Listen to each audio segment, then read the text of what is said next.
Well, good morning, Jamie Hurd. Good Thank you for being morning. part of our podcast, and we are eager to hear your story and uh, the ministry of Faithfully Restored. Mm-hmm. I believe is the official name of it is. You know, the thing that bothers me about the title of that ministry is something has been restored. Mm-hmm. It has been broken, Mm-hmm. lost. Mm-hmm. Like I said before we started taping, I'm not sure I want to be in your Mm-hmm. club because this is a hard journey. So, how did Jamie Mm-hmm. get into Faithfully Restored? It's funny you say that about being broken because when the four founders got together on our first night on my back porch, it was pouring down rain, and we were thinking about what this could be named. And we first thought beautifully broken Mm-hmm. because that's what we were. We had just walked through such valleys. And for me, the first thing that I kind of walked through was I was raised with my dad. Primarily, my parents got divorced in fifth grade, and I stayed with my dad. My two sisters went and lived with my mom. They were half sisters. And so, raised in a very loving home. My dad had his own issues that he never dealt with, kind of childhood things that were never dealt with that kind of started to come to light more and more. The less I needed him, the more he just kind of had an issue and put on me.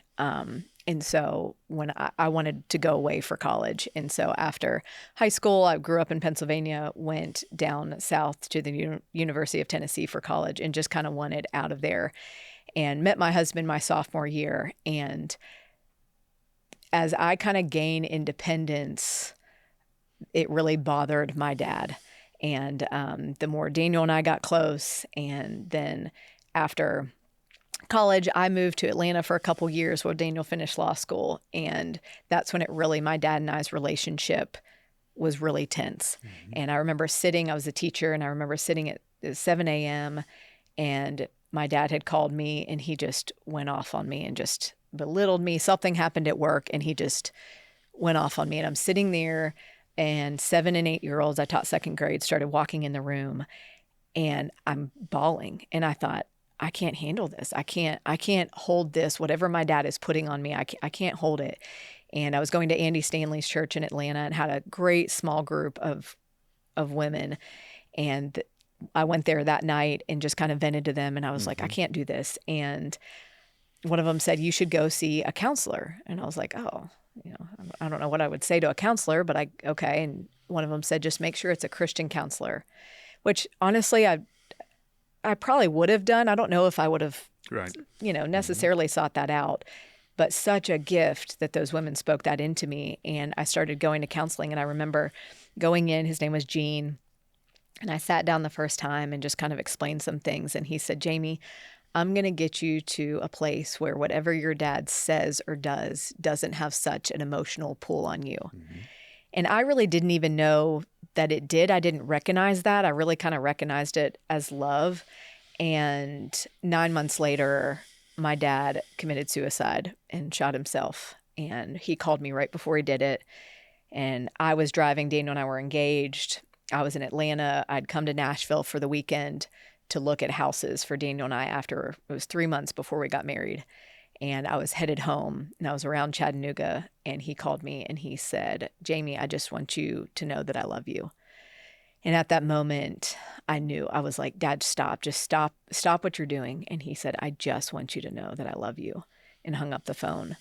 And I knew what had happened. And that was the first thing that had kind of rocked my faith.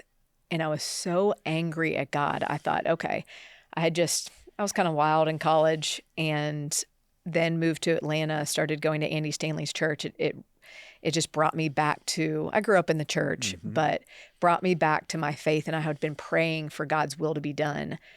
And I thought, Lord, if this is what you have for me, my dad taking his life and having me deal with all this stuff 3 months before I'm getting married, like, I don't know if I really want this. Like, this is not what I meant. And so I was praying for the Lord's will, but my hands were just kind of half open. And I was like, I mean, looking back, it was like I wanted his will, but really only fit within my Your will. will. Yeah, Yeah, my right. will, actually. Yeah. So, okay. If you break it down, it was actually not his will, it was my will. And so we get married, and I'm just deep in grief. And it's like supposed to be the happiest time. And we moved to Nashville. I don't Of get course, it. and everything about the wedding acerbates the grief. Oh Your gosh, dad yeah. should have been Oh there. You yeah. walk down the aisle. Yes. Everything compounds. All of it. Now, Yeah. Daniel and I both had such an amazing group of community. People from my hometown in Pennsylvania came down. Like everyone poured into us, which is a really sweet thing to see. And my first view of community, which, is huge in my story of what we've now created with Faithful Restored. Yeah, this is what the church looks like. Right. Yeah. Exactly. And I experienced that. It wasn't this lack of like, man, I wish people were showing up for me. I mean, it makes me want to cry. In every way, I had people supporting me, loving me, a stable sense of community, always pointing me back to Jesus no matter what. And so we move here. We start attending Fellowship Bible Church. And it was over those next couple years, hearing the word of God preached in a way in the Lord's kindness and grace with my really hard, angry heart, over those next few years began to soften. And I slowly started, okay, Lord, what you have for me is good. You do have good plans. This is what I saw there. I don't know why that happened, but I am going to trust you again. And it was over those couple years. We had our daughter, Madeline. She was 4. We have our son, William. He was 2. And I had gotten back to the place of praying for God's will to be done. And this time I truly meant it.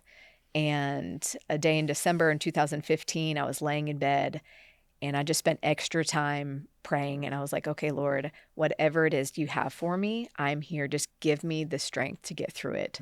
I trust you with it. And I just sat in that for a little bit longer that morning. And I went to work. Daniel went to work. 2 coworkers came to my door and they said something happened with William and he's not breathing. He choked at lunch.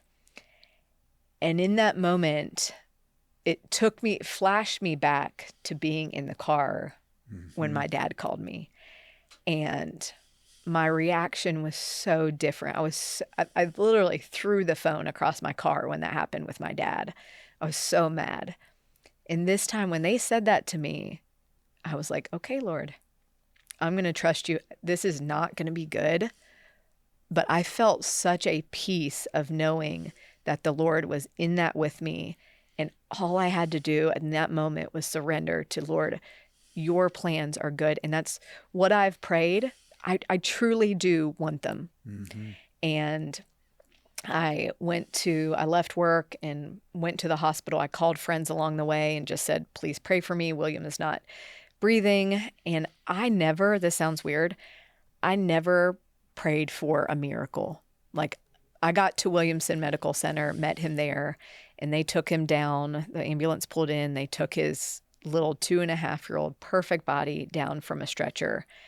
And I saw his eyes and I was like, he's gone. I knew he was in the arms of Jesus from that moment. And I had such a peace. Now, a heartbroken peace, but I wasn't angry. Peace is not the absence of pain. Exactly. And I have to explain that because I had this peace, but yet the pain, it was so deep in pain.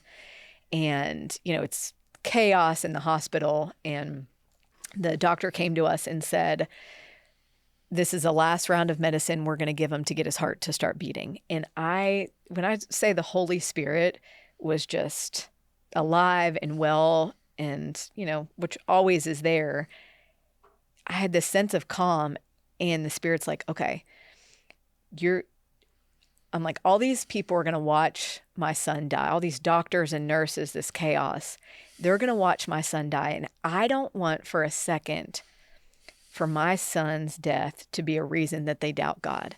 And so I'm rehearsing a prayer. I thought whenever they say for the last time, like whenever they pronounce him dead, I'm going to say a prayer and I'm going to raise my hands and say, God is still good in this moment because I didn't want my son's death to cause anyone, them to leave that hospital that day and think, why would a loving God let this happen to this boy? And so this is what's going on in my mind at that point. And then the doctor came over and he said his heart started beating. And so I'm kind of confused. And they said, we're going to transfer him to Vanderbilt. So I get in the ambulance, I ride in the ambulance, and I'm just kind of looking back, and I just see him back there. And I asked the ambulance driver, I was like, do you think I should post on Facebook to ask people to pray for me? And he looked 12. And he was like, I think whatever you want to do in this moment is fine. And so I just put a post out and say, you know, this is what happened and I need prayer. And again, that sense of community in the church coming around us from, I taught at Ensworth, from the Ensworth community, from the fellowship community, from friends that we had invested in, our small group. One of the first people at the hospital was the husband of the couple that had led our small group when we started a couple years ago. The sense of community that came around us. When we got to Vanderbilt, there was a Friday afternoon, people just started pouring into Vanderbilt. Like the waiting room was full of strangers praying together. And it was amazing to see. And we were so well cared for. And so that night, you know, I'm kind of confused because he never had any sign of brain activity, which looking back, all of these things were a gift to me because I didn't wrestle with like, is he going to make it? Is he not going to make it? He never had any sign of brain activity. And the Lord gave me such a peace that he was gone. But now it's like, what now? I remember sitting in the waiting room surrounded by friends and family, literally strangers that came. And I thought, what now? Like, are we going to have to decide to pull the plug on our 2.5-year-old? Like, how does this end? And so that night, it's around 11 o'clock, midnight, everyone had kind of gone home, and in walks my pediatrician. And she said, I just heard the news and I had to come to you guys. And she said, you know, I tell my kids all the time, they're borrowed from above. And I thought, what a gift that our pediatrician is speaking such truth to us in that moment. So when I say we had a sense of community, we had community that showed up and didn't just sit there, but spoke truth to us in such a hard, dark situation. And so we get back, Daniel and I, back into the room that night. And my fear that I talked earlier about, the first fear that I had was, okay, our son is dying. And my first fear went to losing my marriage. I said, Daniel, I know the statistics on divorce after loss of child. It's way over 50%. Oh, It's yes. like 80% Yes. or something. It's high. It's a really... And that's immediately what I went to. And I said, I think we can get through this, but you can't leave me. And he's kind of confused. Like, you know, I'm sure he's thinking like our son is back there on a ventilator. Like why? And he's like, of course not. And, but that was the first, I immediately went to the next fear of what was going to happen. And then we wake up Saturday morning and we meet with Tony. He was called the What's Next guy. I kind of thought he was going to plan the funeral. And he was from Tennessee Donor Services, and he presented the gift of organ donation to us. And Daniel and I just looked at each other, and he was kind of explaining it. And it was an answer to the prayer of, Lord, what now? What happens now? You had his heart start beating. Why? Why is this? And that was such an answered prayer. And we went through the list, and he kind of, I didn't know much I was an organ donor. I didn't know much about it though. And he kind of went through the list, and he said, you know, we'll keep him on the ventilator all weekend to get as much opportunity for him to be matched as many organs as possible. And I thought, if we can give someone sitting in our seats 3 minutes, 3 days, 30 years with their child or loved one, absolutely. Like, it gave such purpose to William's life in that really dark moment of thinking his life is lost. So we said yes, and that's what happened over the weekend. He looked perfect. He looked like he was sleeping. And so we kind of walked through, we have Madeline at home who is 4, and we kind of sought some wisdom on that and opinions of like, do we bring her up there? She didn't witness him choking. She was up in her room. Another gift was up in her room. And so she didn't witness that. And so we brought her up there, and she sits. The child life specialist at Vanderbilt were incredible with us. We partner with them. I'll tell you later our project that we do with them for Mother's Day. But they were absolutely incredible to us. And so we brought her up there, and she's sitting on the edge of William's bed and holding his sweet little hand. And she looks over and then looks at me, and she's like, Mom, she said, I wish William didn't die. And I was like, I know, I do too. And she said, he's alive in heaven.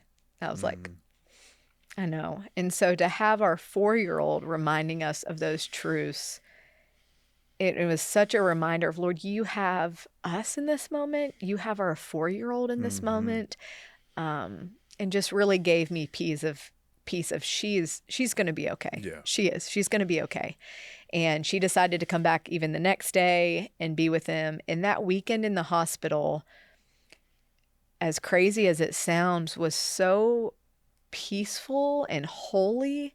The nurse at Vanderbilt, Jillian, who was with us when we arrived on Friday, we kind of said goodbye to her Friday night. And then she came back in the next morning, and she said, I just couldn't leave him. And she came every day until Monday morning when he got wheeled back for the heart transplant and or organ donation transplant. And so it was a really sweet time. Anyone who wanted to come and say goodbye did. And so Monday morning, he's wheeled back into surgery. I overhear a nurse say that his heart was going to Chicago, his liver was going to Texas, and his kidneys were going as a block to North Carolina. Normally, you don't know that. I just overheard a nurse say that. And so we get back to the house, and it's not completely silent, but it's a lot quieter. We have a 4-year-old. The absence of a 2.5-year-old boy is felt. And the first thing I saw when I got back to our house on Monday was a basket from my group of friends that will come into play later when I talk about Faithful Restored. But that's the first thing I saw, were all these notes from my friends. And I thought, okay, this is my turn for my community to love on me. And the next day, some friends were over there. We were planning for the memorial, and someone asked about if I'd heard about Ava. And through Facebook, me sharing my story and Amy Martin sharing her story about her 18-month-old little girl Ava, who had waited 111 days for a heart, we had mutual friends. And so here we are saying about William passing away, and they are saying about Ava getting a heart, and people connected it.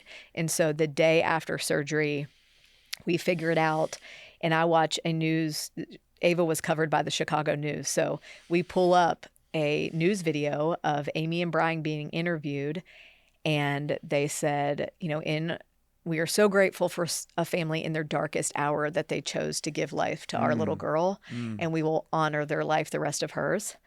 And I was like, I love them. I love them. And we were able to watch a cooler being wheeled into the surgery room from the day before, and the surgeon taking William's heart out of a cooler and being placed in Ava and saying, welcome to your new home.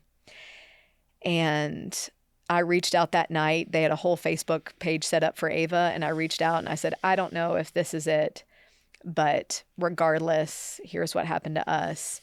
And I'm praying for Ava, and I'm so grateful that Ava got a heart. And within 20 minutes, Amy wrote me back and said, Ava's was the only pediatric heart transplant at Lori's the day before. And so we instantly knew, we had an instant connection. Start talking about, we have Madeline, who's 4. They have Ella, who's older than Ava. And we are now, they're some of our best friends. We just did a ski trip with them a couple weeks ago. We do vacations, we do holidays. We now have another little girl, Annie. So they have the 4 sisters. They call themselves the Hart Sisters. They named us the Hartons, putting Herd and Martin together. Amy and I were like, why didn't we think of that? That's really cool. It's just been the biggest gift that I felt like is not, of course, our story is pretty unique with organ donation. Not everyone gets that. I realize that. But what a gift organ donation has been, and what a story that we get to share that undeniably shows God's goodness. I mean, you just can't deny the Lord's hand in all of it. And so I don't even remember what your original question was, but the way I have seen the Lord through the deep valleys and his kindness and goodness. And I'll tell you, when that happened with William, thinking about that happening with my dad, I would say that William losing a child was a greater loss, but what was different was my faith and my trust in Jesus, which happened and was cultivated by the church. And so being in the church and hearing the sermons and really diving in and getting to a place, do we believe the word of God is true? And if we do, then our lives should reflect that. And whether, I almost every day listen to the song Good Plans, because I want it to wash over me. Whether my situation is good, whether my situation is terrible, whether it's like I'm just stressed about something I don't care about, do I believe the Lord's plans for me are good? And if I do, then yes, it will be painful and hard, but our hope looks different and our response looks different as a believer in Christ. And so I'm so grateful for the way that the Lord brought me from anger and distrust to, honestly, the only thing it is surrender of, I can't do this without you. I truly believe what you have for me is good, even if I don't understand it. And I'm to the point now, some people might say all of our questions get answered in heaven. It doesn't even matter to me. I'm not really going to go there with a list of questions. Yeah. Like, it just won't matter. And I believe a place with no more tears and no more pain. And that's what I live for. And that's what, to have that eternal perspective, like you were talking about, a club you don't want to be in. I'm so grateful for those deep valleys because it has allowed me to get to a place with such hope and eternal promise. And that is what I care about, and that's what I live for. And do I still mess up? Yes. Do I still deal with fear yet that I have to lay down? Absolutely. Every December is still hard for me. I kind of go back to that place. I go on a trip over the anniversary every year, and it helps me go back to that place of deep pain. I watch videos, and it helps me get back to that place 10 years later of, Lord, I am walking and breathing and a contributing member of society through this grief 10 years later because of your goodness to me. I often say that our God is so good, so creative, so imaginative in his dealings with us, that he can take the worst moment of your life and make it the first line of your testimony. Absolutely. And, people come to me all the time and say, don't tell anybody this. If anybody hears this, I'll die. And then they'll say, hey, I'm giving a testimony in a small group or whatever. I want you to come. And dad burn if they don't say the very thing they told me not to say. Now, your journey through this is profoundly moving. But Jamie, take me to that moment where you were in your home with a boatload of hurt. What do you do with all that hurt? It was really hard. I feel like those early days after William died, it was survival mode of just moment to moment. I mean, it wasn't even day by day. It was hour by hour, moment by moment of just getting through this. And even early on, I wasn't praying. I wasn't consciously praying.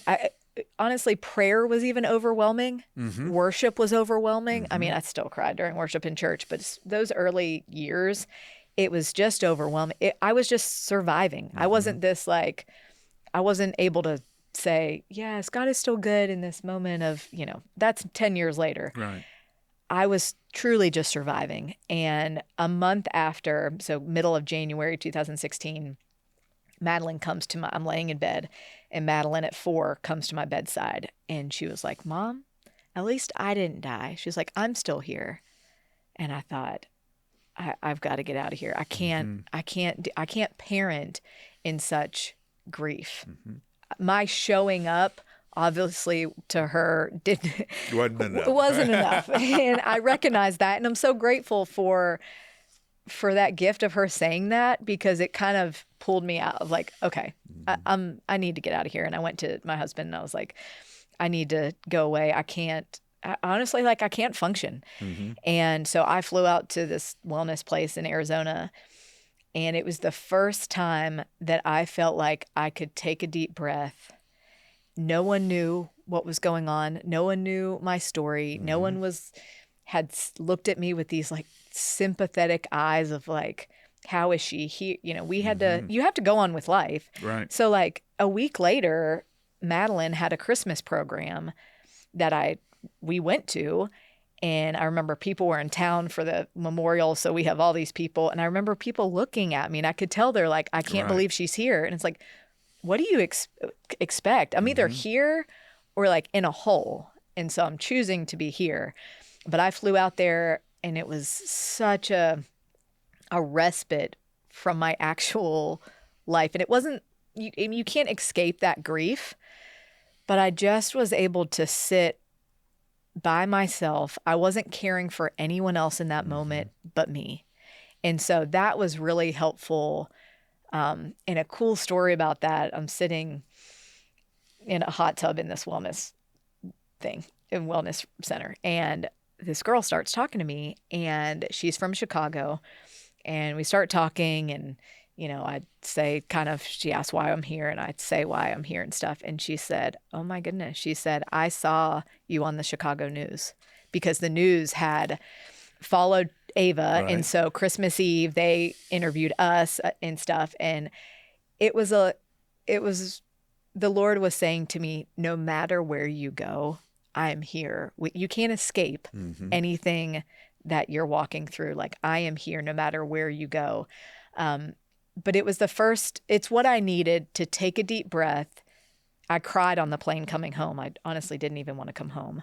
But I came back with just a sense of like, okay, I can do this. I've had some time to kind of recharge, and I can do this. And so early on, it was truly survival.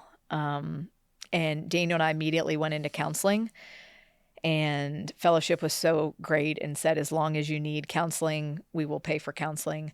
And so that was a lifesaver for me, because of my fear of now what happens to my marriage. And I see why the divorce rate is so high.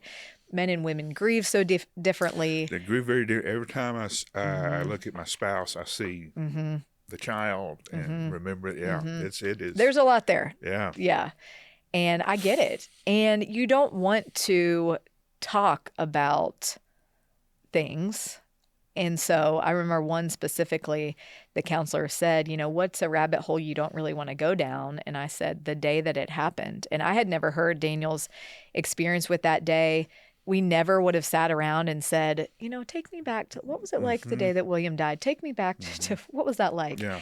And because you can't hear their grief without getting into your own grief. Yeah. No. And it's so different. And there can become a bitterness there of without the forced communication, I feel like that counseling helped us with, of like, he went back to work. He dove into work. I couldn't go back to work. I was a teacher. I didn't want to go back to work. They gave me time off. But that was hard too, not working. So there I am with a lot of time on my hands, parenting. Luckily, Madeline was in Mother's Day out 2 days a week that I had. But I'm kind of like, you get to go to work and kind of escape all this. I'm not working. I'm here. And then I have to parent our child. There's all this stuff that I feel like counseling really helped with the communication. And we talked through that day, and I was able to appreciate he had a very different experience that day, did not have that peace. He got back to our house. He was closer than I was to our house. So he got back to the house when they were working on William. And even a paramedic said to him, I've seen kids come back from this. And so he kind of had this hope. Strong hope, huh? And so we had very different experiences. And so counseling really helped us. And it was a father and a son. Yes. And I'll tell you the difference also of losing a child at 2.5. I'm grieving what was like that. I was the mom right then, And he's grieving all the dreams. Yeah, which is very different. We were going to go to a ball game. I was going to get him a UT hat.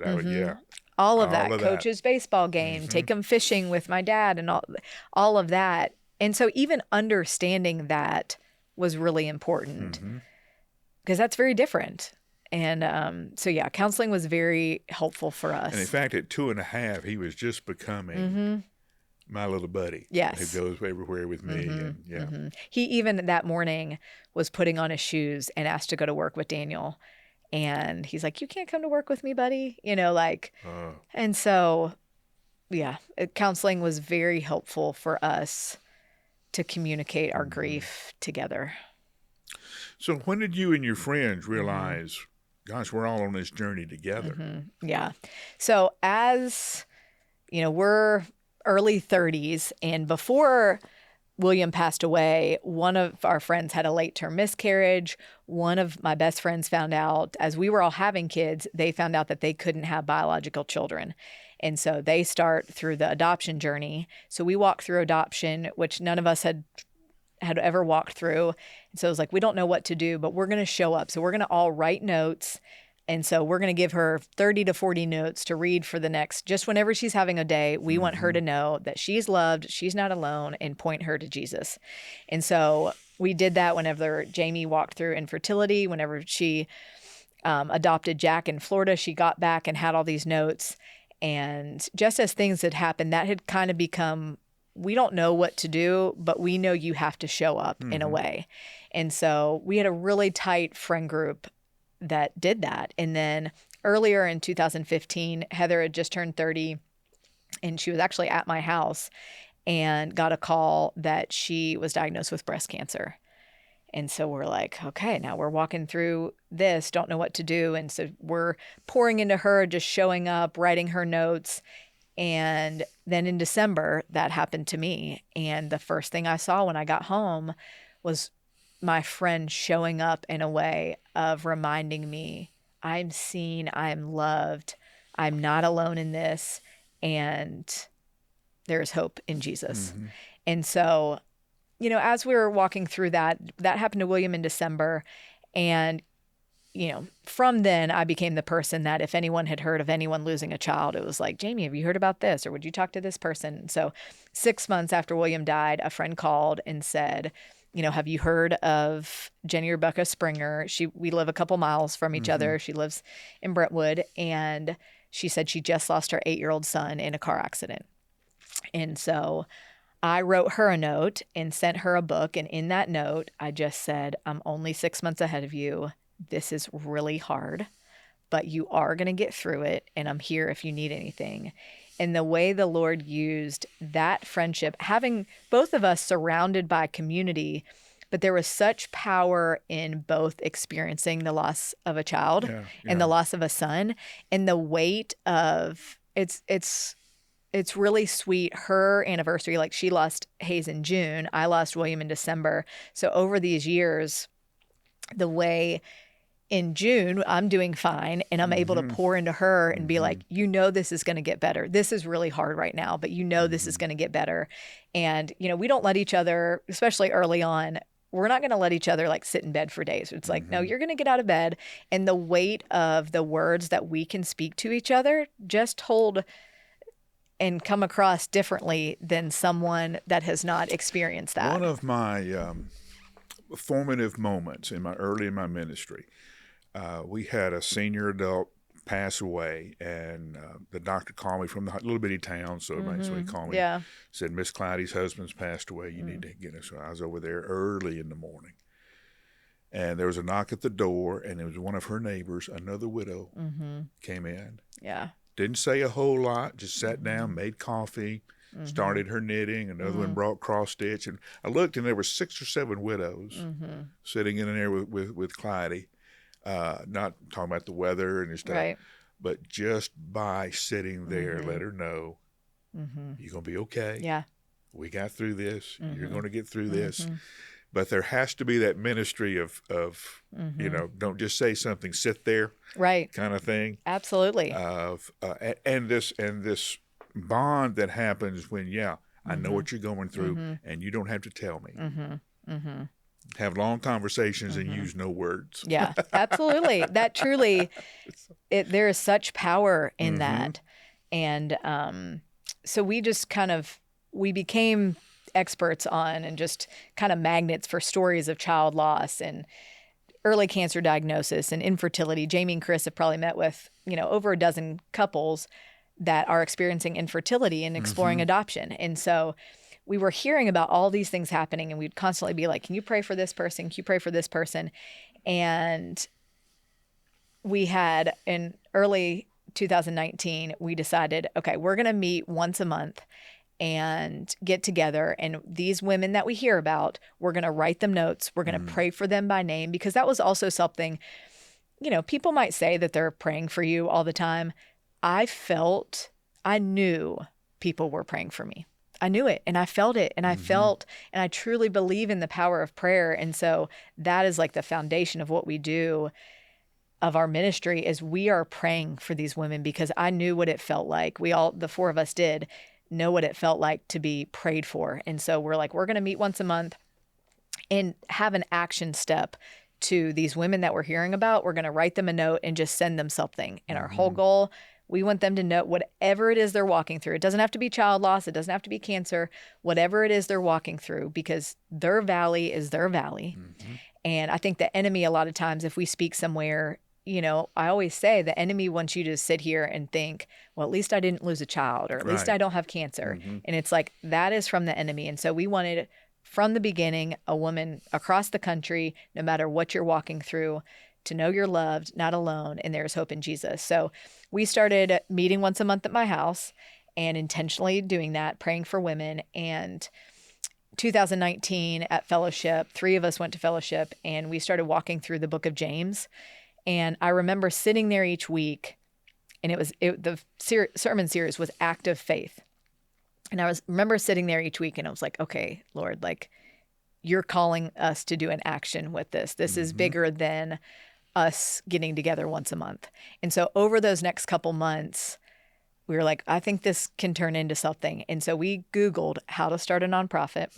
It turns out, people ask us, like, what attorney did you use? And I was like, well, technically, you don't need an attorney. Yes, now, right. I would recommend getting an attorney, because it didn't, we have an attorney now. But we just followed the steps online, truly out of like, okay, Lord, you are calling us to this. And at the same time, that spring, I had my dream job. I loved teaching at Ensworth, and the Lord clearly took that desire away from me. And I was like sitting in a meeting, they were talking about new spelling curriculum, and I was like, yeah, I don't really care about what they're saying, which is not like me. And I think that had to happen because I loved my job, and I thought it was it was my dream job, and I needed the Lord to call me away from it, because and they had been so good to me through having kids, losing kids. Like, that community showed up so well for us. Like, I loved everything about it. And so just remove that desire. And so I remember I went to Daniel, and I was like, I don't think I'm meant to go back. And he was like, well, what do you want to do? And I was like, I want to get Faithful Restored off the ground and promote organ donation. And he's like, that's not really a job. And I was like, I know. And I was like, but that's what I think I want to do. And so I remember sitting around a board meeting, the 4 of us, because that was one of the things you have to do, is have board meetings. And I was like, does anyone else feel like they want to leave their job to do this? And everyone's like, no. I don't even think two of them had jobs. And they were like, no. And I was like, okay, Lord. So that summer, I look back, it was such a sweet time because I wanted what the Lord had for me. And so my prayer life of just diving in of, Lord, make it clear what you want for me. Am I meant to go back? Because that's what kind of Daniel's like, I think you should go back and teach for a year and find out what you really want to do. And I was like, I just don't really think I can be half in and half out of a job like that. And so as the week before school started, I'd already gotten my class list. And I was like, I know I'm not meant to go back. I know I'm not. And I have to, like, it was so clear, but it wasn't clear of what was next. So that's why I always encourage people. You don't need to know tells what's you the second thing till right. you do the first thing. You don't need to know what's next, man. And I look back of like, what would I have missed out on? Right. Not because it was so clear to me. It was very clear. Now, what next was not clear, but I knew it would be in direct disobedience of what the Spirit was telling me if I did not leave my job. You have to let go of what you have for the Lord to put new things in your hands. And I waited till the last second to do that. And I walked in. Are you really sure, God? Yeah. Are you really sure? Because here's a list of kids in my class and that think that they're in my class. And I went to my headmaster and I was like, I know this is kind of late. And what kind of pushed me to it is I was at gymnastics with Annie, and I mean, it's crazy who the Lord uses. And I was just, said to she was probably 20 years old. And I said to the gymnastics instructor, I said, I think I'm going to quit my job. And she said, Jamie, you never know who's praying for that job. And I was like, I actually do. They had hired someone else that, like, we had another job opening and they hired someone else. I knew there was someone else waiting for that job. I was like, I actually do know exactly who they're going to hire. And that gave me the freedom. And I was like, okay, this is all going to be okay. So I went into my headmaster's office and said I'm leaving. And he said, he's kind of disappointed at the timing of it. But we kind of talked through it. And I go to leave his office. And, I probably cried 3 times during it. And he looked at me and he said, Jamie. And I turned around and he's like, you did it. And he's like, and it's okay. And I was like, thanks. Okay, thanks. Yeah, thanks. And because I also didn't want to, they'd been so good to us. I didn't want to let anyone down. And anyway, so we had a launch event. That was early August. We had a launch event planned for Faithful Restored at the end of August, just to share our dreams and hopes of what Faithful Restored would become. So we sat on stage. There was probably 150 people in the audience. And we just said, we want women, no matter what they're walking through, to know that it's going to be okay. And not everyone has the community. This is out of not a lack of like, man, I wish we had these things. We were so well cared for. I knew I had strangers, right? Actually just found it the other day. One in particular, a stranger wrote me a note with a Cane Prine gift card. And she said, you don't know me, but I have been praying for your family over these last several months. She said, your story has deeply impacted me, and I just wanted you to go on a date with your husband. And I knew what a note that in prayers felt like and what the Lord does in that. And so that's what we wanted to do. We wanted to be that for women, because the power of having someone walking through grief of whatever it is, anxiety, depression, divorce, seeing them and pointing them to Jesus and knowing that it's going to be okay, sometimes is all someone needs. Okay. And so how does that work practically? What does Faithfully Restored do? Good question.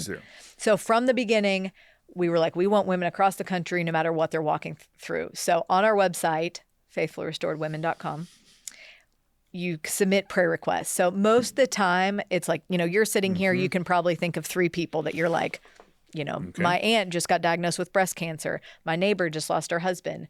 Or, my niece is walking through infertility. So you go on our website, put in their name, address, a little bit about their story. Most of the time, I would say someone does not even tell the person they're doing it. And so you put in a little bit about their story. We have a team of 7 now. And Kelly on our team, our outreach coordinator, writes you back. and just, writes an email back to you. It's all personalized. We get around 100 a month now. She's writing each person back. And it's very individualized of, for example, with loss, that prayer request comes in, she's writing you back, and we kind of have a loss cycle that you enter. And so we wait a couple months with loss because I know most people are well supported in the beginning. Right. I had hundreds of cards. Goes home. Hundreds of cards. I didn't even read them because it was so overwhelming. But I do remember the day that I went to the mailbox and there were no more cards. And I thought, okay, this is my reality and I'm still really hurting.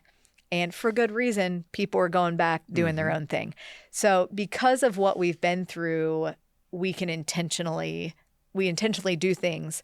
And so we wait a couple months to serve someone, but every prayer request that comes in gets on our prayer list, is prayed for by name. We meet once a month, invite people from the community. Our team is praying for those women by name, and they get a care package. So we actually just moved offices downtown Franklin. So you come in and we have a store set up. It's all painted pink. It's adorable, and which is amazing. And we have volunteers. So now everything is done by volunteers. Hundreds of volunteers volunteer with us. I always say our volunteers is a ministry within itself because the sense of community, a lot of our volunteers volunteer out of their own pain. So every care package is made by volunteers. We stay very spirit-led in the whole process. So these volunteers come in and they get a piece of paper and it might say Jamie, loss of child, Heather, cancer diagnosis, and they are hand curating the care package for that person. So they're picking different items to put in the care package. They're writing a handwritten note and praying over the package, and then they're sent across the country. And then what makes us unique is when that prayer request comes in, Kelly is kind of deciding like, what is the course of action for this person? So with loss, we wait a couple months. So it might be that, if it happened in February, she'll put that they need a care package in April. So that gets on our April. We have a huge database that keeps up with all this. And so care package for April. And then what makes us unique is we continue that care. So I knew what it felt like when people remembered things and continued that care. So that first year of care, for Mother's Day, we will have our first Mother's Day after a loss. Over 300 care packages will go out. Those are specific. Those will have specific things in them, specific note, prayed for by name. And those notes will say, you are being prayed for as you walk through this first Mother's Day without your child, without your spouse if they have kids. Because, if you lose your spouse as a mom, that spouse was the one that was coordinating the Mother's Day things. It's so hard. I know what it feels like to walk through that first Mother's Day. I had another child, but if you don't have any other children, and now you've lost your only child and you're walking through Mother's Day without children. And then if they lost their own mom, so they are prayed for by name and sent something acknowledging that. Same thing in November. We'll have hundreds of care packages go out. Anyone that's lost a child, a spouse, or a parent. So as that prayer request comes in, Kelly is like, okay, they lost their spouse in February. They're going to get a care package in this month. They're on the first Mother's Day list. They're on the first holidays list. And then next January, they're going to get an anniversary package anticipating that anniversary date in February because, William died in December. It really is. It's not that day. It is really those weeks leading up to that anniversary. I mean, my body, the body keeps score. The body keeps score. Yes. My body is physically, I'm feeling that grief as that date approaches. And really when the date approaches, I'm like a sense of relief of like, I made it. We are here. And it's honestly a sense of relief. And so knowing that, we serve women the month before their anniversary. So loss of child, you stay on that list. Loss of spouse, loss of parent, you're sent 2 anniversary care packages. And so all of those are made by volunteers. So we have volunteers specifically that come in twice a month that are just doing those anniversary packages. So you can imagine we're getting 100 different prayer requests a month. Not all are loss, but those ones that are lost, those numbers are adding each month to Right. those anniversary care packages. Now, say we get a prayer request on cancer diagnosis. It depends on where they are in that cancer diagnosis. So she might, if it's stage 4 and we're finding out about it towards the end, she'll do follow-up care for the next month. So they'll get an initial care package right away and prayed for by name. And then, she might put the follow-up care for a month. So in a month, they're being prayed for. They're being written a note, sent a little Starbucks card as follow-up care with a little card that has a QR code, like update us on their story. Because you have to assume 80% of the time that person didn't even start the conversation. Right. Yeah. And so they, very rarely, a couple times we have heard feedback that I've gotten calls of like, take me off this list. And it's really, I don't take offense to that. It's really where they are. Yeah. And even the person that Everybody submitted walks their own valley. Yes. And even the person, the one time that happened, the person that submitted their name, I called her and she felt awful. And I said, you never know what seeds were planted. You never know a year from now. She finds the scripture card and looks back when she's not in that, because I've been in that anger phase.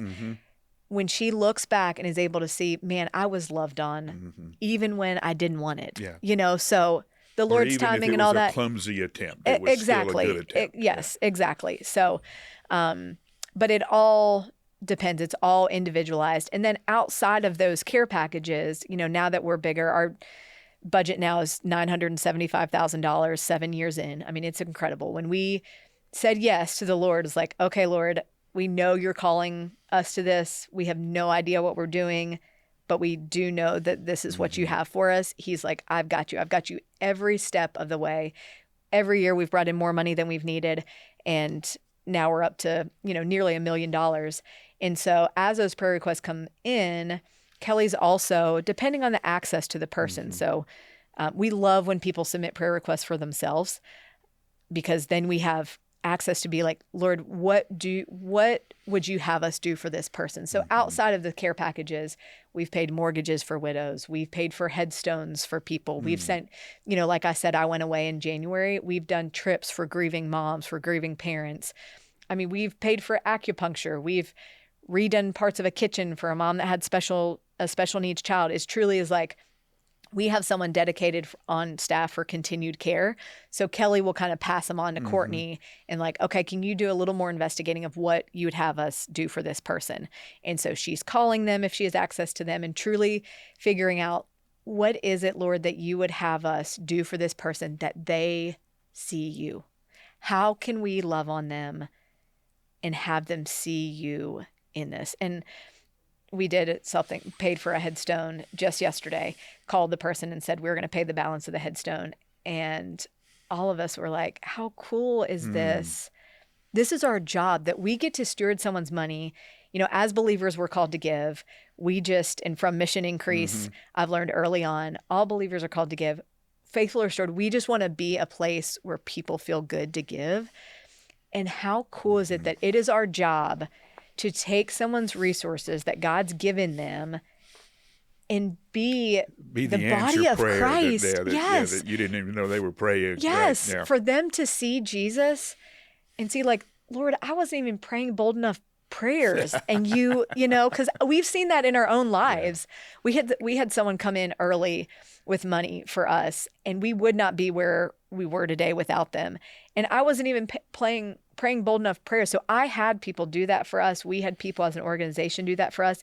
So the fact now to be able to do that for other people, I know what that means. I know how it just lights a fire for, Lord, you see me in this way that I didn't even know I need. Yeah.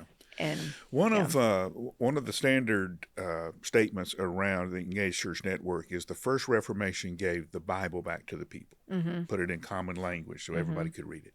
The Second Reformation that we're in now is giving ministry back to the people.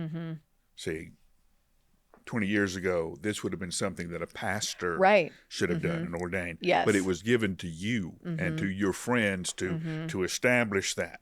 So what have you learned about your own design giftings and all of this that has caused this ministry to flourish? I think early on, we were Okay, not. okay. You're a nice elementary school teacher in Williamson County Schools. Okay. Now you're doing some of the hardest pastoral care things to that anybody can do. And I can tell you, I've had to deal with a lot of families. Dealing with the loss of a child is the hardest thing I've ever done as a pastor. You're volunteering for that. You know? Yeah. Okay. Yeah, absolutely. I think we weren't equipped to do it. We felt called to do it, and we didn't have any experience. Like none of us had any nonprofit experience. And so I think learning early on, I don't have what it takes to do this. I don't know. I literally don't even know how to start a nonprofit. So I think recognizing early on, the only thing I need to do is put trust in the Lord and pray for wisdom and discernment and stay very spirit-led in what we're doing.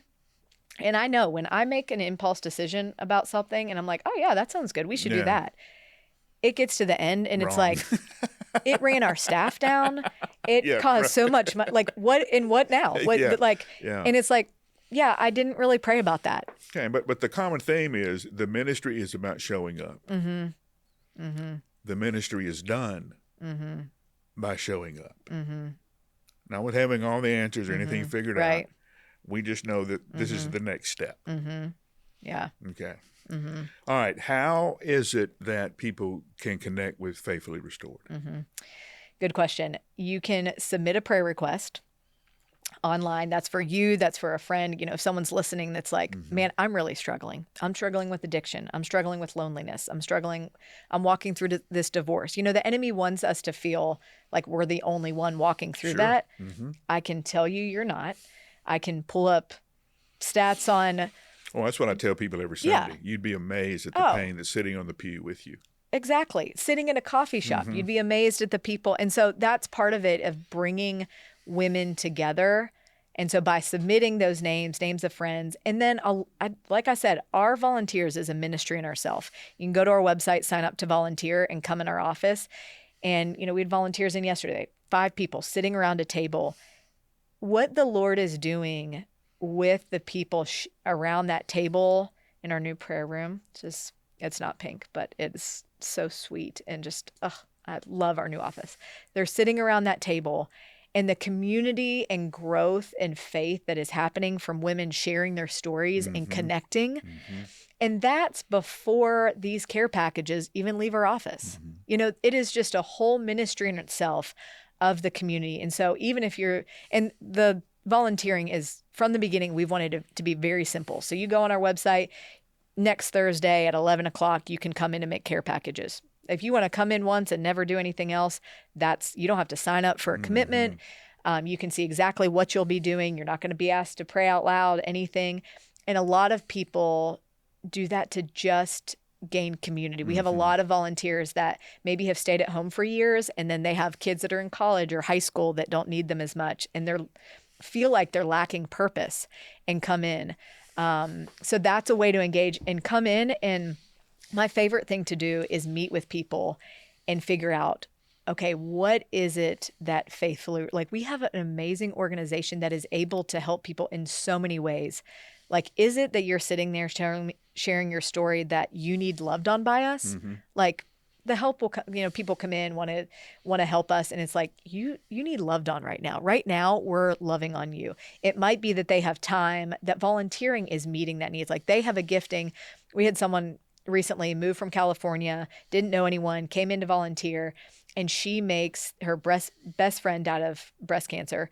She makes these little prayer shawls. And she was like, I would love to host an evening to invite women in and make these prayer shawls. We have a partnership with Tennessee Oncology to go in the Tennessee Oncology bags. And so it's like, for that, like I want to facilitate that. I want to take someone's She has time. She has a passion. She has a purpose that the Lord's given her. She has a gift. You know, these people, this group of 10 people that came that night to do that, one of them called me the next day and just said, that was exactly what I needed. That was the sweetest night of exactly what I needed. And so the way to volunteer, gain community, and then I have some people come and sit and they have resources. They have money that they want to give. And so, which like some people feel weird about talking about. And it's like, no, our biggest donors, they are an answered prayer for us, but we are an answered prayer for them. The Lord's gifted them with resources and they want a place to give it to, and know that they can't find that person that needs that headstone paid for. They don't know that mom that is truly in a pit and can't parent and needs to get away for the weekend so she can show up to be a mom, so she doesn't, have things go sour with her kids, and be a better wife. So, she's fighting divorce, like all of that. They don't know that, but they know they can give to a place that's and you where. would be a good steward of Yes. the resources. Okay. So and that's all of those ways. faithfullyrestoredwomen.com. faithfullyrestoredwomen.com. faithfullyrestoredwomen.com. All right. Okay. Tell me what's next for Faithfully Restored Women.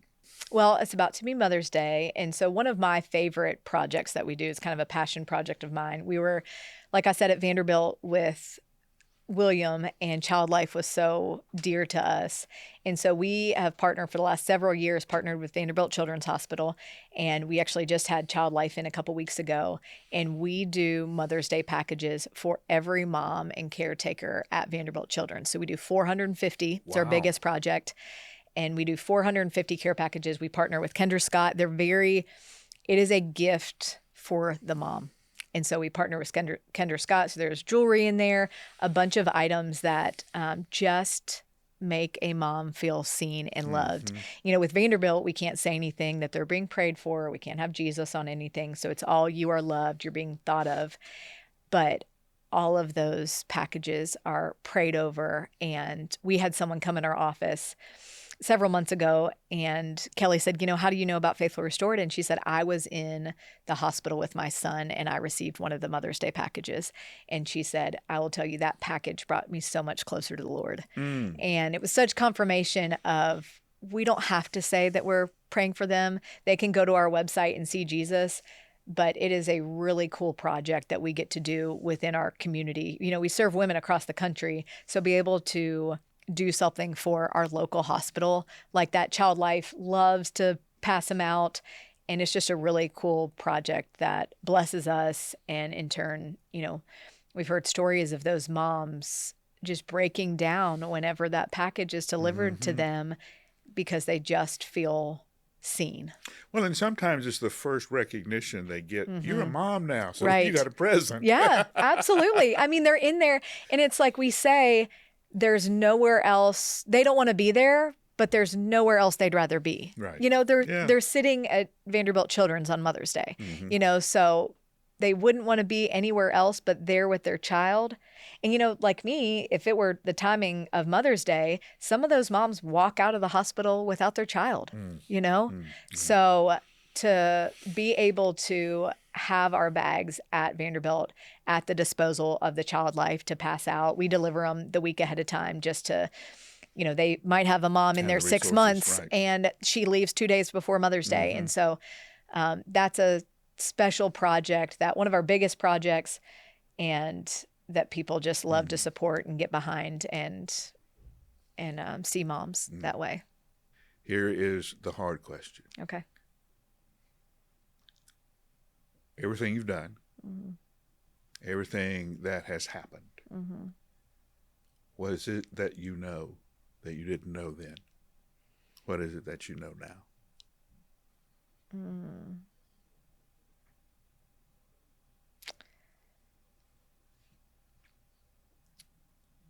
I think for a long time, I was that kid that would go on a mission trip or something, and they'd ask for people to give their life to Christ, and I was like, well, maybe I should do that again. Yes, I'm going to ask again, because maybe I'm not saved. Maybe, the stuff that I've done, surely the Lord can't forgive me. I was always thinking just one more time. And I think looking back, what I would want people to know is truly, there is nothing that you can do that can separate you from God's love. And accepting that and knowing that, and then having that surrender that he is good, I think is what I'd want someone to know, because you can experience his goodness when you're carrying shame.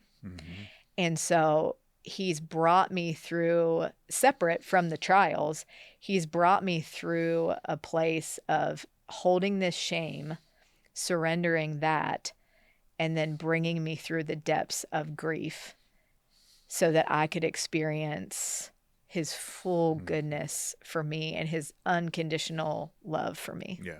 Nothing we've done, nothing that anyone has done to us can separate us from the love of God that Full we stop. have. Full stop. Full stop. Jamie, you have, the flippant thing is to say, well, you blessed my life and all that. This has been a hard conversation, but I'm sure you have helped a lot of people. I've got a lot of stuff I've got to process out of this, from times when my experience with grief has matched up with yours, but you have honored us by being here, and we want to pray God's every success on you and the work of faithfully restored women. Thank you so much. Thanks for being having here. me. It was an honor. Yeah. Thanks.